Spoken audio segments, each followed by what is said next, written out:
Hello everyone, আমি doctor কস্টা। আমি বর্তমানে ইংল্যান্ডের ন্যাশনাল হেলথ সার্ভিসের আন্ডারে একটি হসপিটালে একজন সিনিয়র ডক্টর হিসাবে জেরিয়াট্রিক মেডিসিন বিভাগে কর্মরত আছি এবং সেই সাথে আমার স্পেশাল ইন্টারেস্ট হচ্ছে ব্রেইন স্ট্রোক মেডিসিন এবং ব্রেনের অন্যান্য কিছু রোগ যেমন ডিমেনশিয়া বা মুভমেন্ট ডিসঅর্ডার জাতীয় কিছু রোগ। এই ভিডিওতে আমরা জানব যে মানুষের পড়ে যাওয়ার প্রবণতা কেন থাকে এবং পড়ে গেলে কি, কি সমস্যা হয়। আমরা আমাদের প্র্যাকটিসে এমন অনেক রোগী দেখতে পাই, বিশেষ করে যাদের বয়স ৬৫ র উপরে, তাদের মধ্যে অনেকেরই পড়ে যাওয়ার প্রবণতা থাকে। তাহলে ১ম এ জানি যে আসলে কেন মানুষ পড়ে যায়? এর মধ্যে অনেকগুলো কারণ রয়েছে। আমি কিছু গুরুত্বপূর্ণ কারণ এখানে তুলে ধরবো। তার প্রতিকার বা ট্রিটমেন্ট কিভাবে করা যায় সেটা তুলে ধরবো এবং পড়ে গেলে যদি আমরা ট্রিটমেন্ট না করি তাহলে কি, কি সমস্যা বা কমপ্লিকেশনস হয় তাও বলবো। ভিডিওটি একটু বিস্তারিত হবে কিন্তু এখান থেকে আপনারা অনেক কিছুই জানতে পারবেন। সো পুরো ভিডিওটা দেখবেন।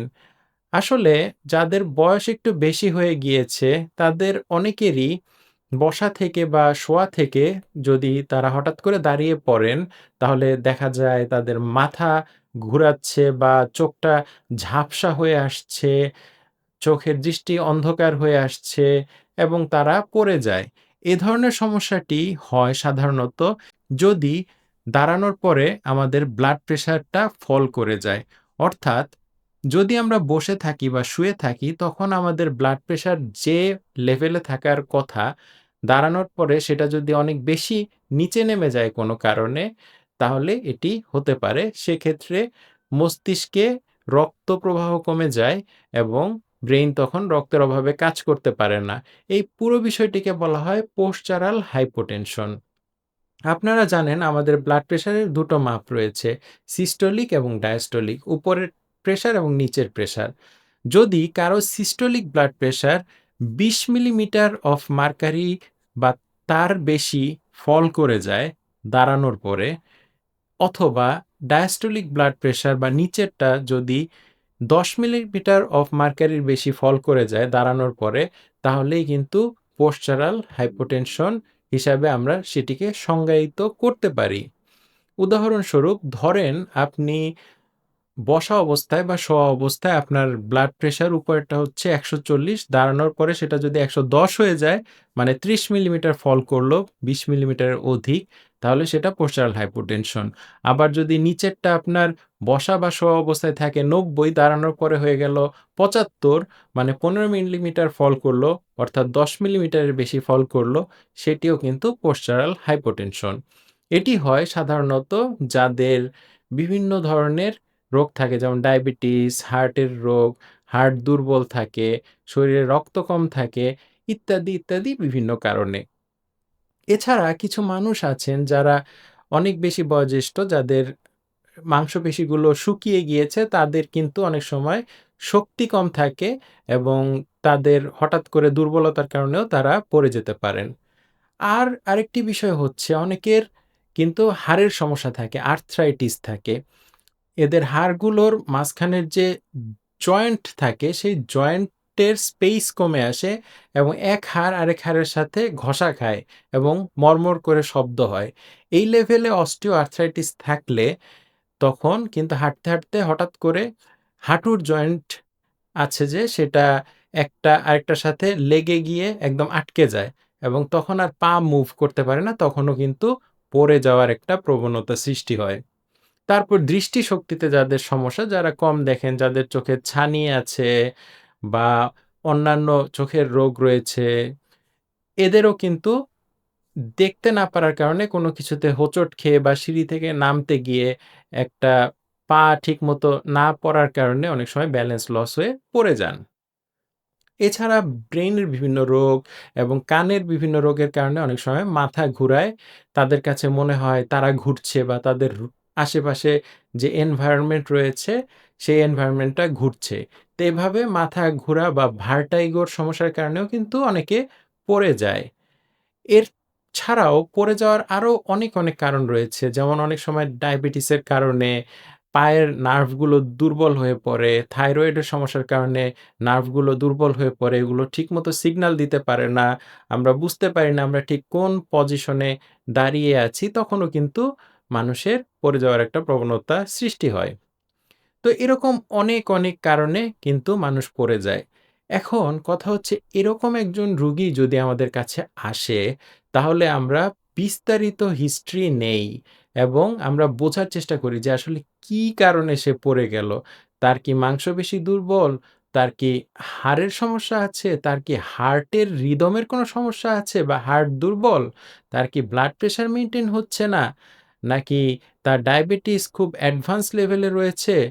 এই বিভিন্ন বিষয়গুলো আমরা যাচাই করে বোঝার চেষ্টা করি যে আসলে কেন পড়ে গিয়েছে। আবার এমন অনেক রোগী আছেন যাদের অনেকগুলো ফ্যাক্টর একসাথে মিশে পড়ে যাওয়ার কারণ তৈরি হয়।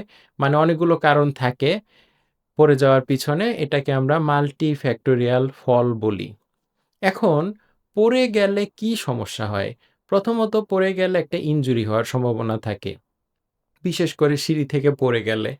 এবং ইনজুরি বলতে আমি বুঝাচ্ছি যে অনেকের মাথা ফেটে যায়, মস্তিষ্কে রক্তক্ষরণ হয়, অনেকের হাড় ভেঙে যায়, তারপরে শরীরের বিভিন্ন জায়গায় মাংসপেশিতে আঘাত পায়। এখন এমন অনেক রোগী রয়েছেন বিশেষ করে উন্নত দেশগুলোতে যেমন ইংল্যান্ডে, যারা বয়োজ্যেষ্ঠ মানুষ কিন্তু তাদের দেখাশোনা করার মতো কোনো লোক নেই। তাদের সন্তানরা তাদেরকে দেখাশোনা করছে না। হয়তো একটা বাড়িতে সে একাই থাকে। তো এ ধরনের রোগীরা পড়ে যাওয়ার পরে অনেক সময় নিজে আর উঠতে পারে না। সেটা শক্তি না থাকার কারণে হোক অথবা হাড় ভেঙে যাওয়ার কারণে হোক, আর উঠতে পারছে না। এরা ফ্লোরের উপর অনেকক্ষণ ধরে শুয়ে থাকে, গড়াগড়ি করে, কিন্তু কোনোভাবেই উঠতে পারে না। এ ধরনের রুগীদের ফ্লোরে পড়ে থাকতে তাদের চামড়া এবং পেশিগুলো ফ্লোরের সাথে লেগে গিয়ে সেখানে কিন্তু প্রেশার আলসার হয়। মাংসপেশিগুলো ভেঙে যায় অনেক সময় এবং ভেঙে যাওয়ার কারণে একটা সমস্যা সৃষ্টি হয় যেটাকে আমরা মেডিকেলের ভাষায় বলি রhabdomyolysis। মানে মাংসপেশিগুলো ভেঙে তার ভিতর থেকে কিছু পদার্থ রক্তে চলে আসে এবং সেগুলো কিডনিতে গিয়ে পরে কিন্তু কিডনিও নষ্ট করতে পারে। এছাড়া ফ্লোরে অনেক সময় ধরে পড়ে থাকলে রুগীদের ডিহাইড্রেশন হয়। কারণ তারা অবশ্যই পানি বা খাদ্য খেতে পারে না এবং অনেক সময় মানসিক সমস্যা হয়। এ ধরনের একটা কমপ্লিকেটেড সিচুয়েশন নিয়ে কিন্তু এই রোগীরা অনেক সময় হসপিটালে আসে। আমাদের দেশে মানে বাংলাদেশের ক্ষেত্রে এটা একটু কম দেখা যায়। কারণ সাধারণত বয়স্ক রোগীরা বাংলাদেশের মতো দেশে একা থাকেন না। তারা ফ্যামিলির সাথেই থাকেন। তো যাই হোক, এই ধরনের রোগীরা হসপিটালে আসলে আমরা তো ডিটেইলস হিস্ট্রি নিলাম। আমরা তাদেরকে এক্সামিনেশন করে দেখি যে তাদের আসলে কোনো জায়গায় আঘাতের চিহ্ন রয়েছে কিনা বা কোনো সাইন পাওয়া যায় কিনা, তাদের জয়েন্টগুলো কেমন, তাদের শক্তি কেমন, সব আমরা পরীক্ষা-নিরীক্ষা করি এবং এগুলো করতে প্রায় ১ ঘন্টার মতো সময় লাগে। মানে ১ ঘন্টা সময় নিয়ে একজন রোগীকে দেখতে হয়। তারপর আমরা টেস্টও করি। কারণ রক্তের বিভিন্ন বিষয়বস্তু আমাদের দেখতে হয় যে তাদের ব্লাড গ্লুকোজ কেমন? অনেক সময় ব্লাড গ্লুকোজ কমে গেলে মানুষের মাথা ঘুরায়। তাদের ব্লাড প্রেশার দেখতে হয়। অনেক সময় রক্তে অন্যান্য যে মিনারেল, ভিটামিন এগুলো রয়েছে এগুলোর লেভেলও দেখতে হয়। যদি ইনজুরি নিয়ে আসে কেউ তখন সিটি স্ক্যান করে দেখতে হয় যে মস্তিষ্কের ভিতর কোনো রক্তক্ষরণ হয়েছে কিনা, পাঁজরের কোনো হাড় ভেঙে গিয়েছে কিনা, হাতের কোনো হাড় ভেঙে গিয়েছে কিনা সিটি স্ক্যান করতে হয়। কখনো এক্স-রে করতে হয়। তো এ ধরনের অনেকগুলো পরীক্ষা-নিরীক্ষা করে আমরা আসলে আইডেন্টিফাই করার চেষ্টা করি যে আসলে মানুষটি কেন পড়ে গিয়েছিল? তারপরে আমরা সেটার ট্রিটমেন্টের ব্যবস্থা করি। যেমন যাদের ব্লাড প্রেশার ফল করার কারণে পড়ে যায়, তাদের ক্ষেত্রে হয়তো আমরা কিছু ঔষধ অ্যাডজাস্ট করতে পারি। তারা যদি অতিরিক্ত ব্লাড প্রেশার কমানোর ওষুধ খেয়ে থাকেন, সেটা কমাতে পারি। এক ধরনের মোজা পাওয়া যায় যেটাকে আমরা প্রেশার স্টকিংস বলি। সেই মোজা পায়ে দিয়ে রাখলে পায়ের থেকে রক্ত ওই মোজার চাপের কারণে উপরের দিকে উঠে আসে। তখন কিন্তু মস্তিষ্কের রক্ত প্রবাহটা ভালো থাকে। সো এই ধরনের আ আমরা ইকুইপমেন্টেরও কিন্তু ব্যবস্থা করে থাকি।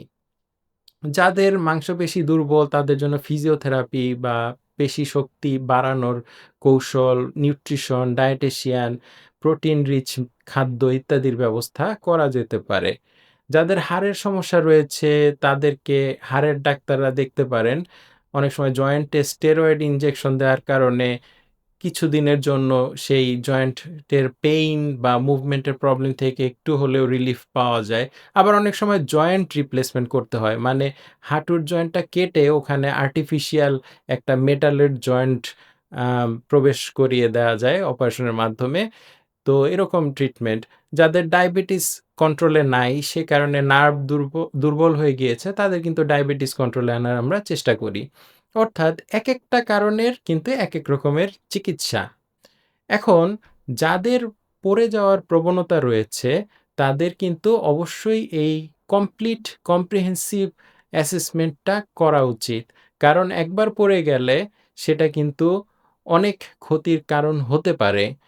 যেমন হাড় ভাঙা বা এক কথায় এতটাই কমপ্লিকেশন হতে পারে যে তার জীবন ধারণের যে সিস্টেম ছিল মানে লাইফস্টাইল ছিল সেই লাইফস্টাইলটাই কিন্তু নষ্ট হয়ে যেতে পারে।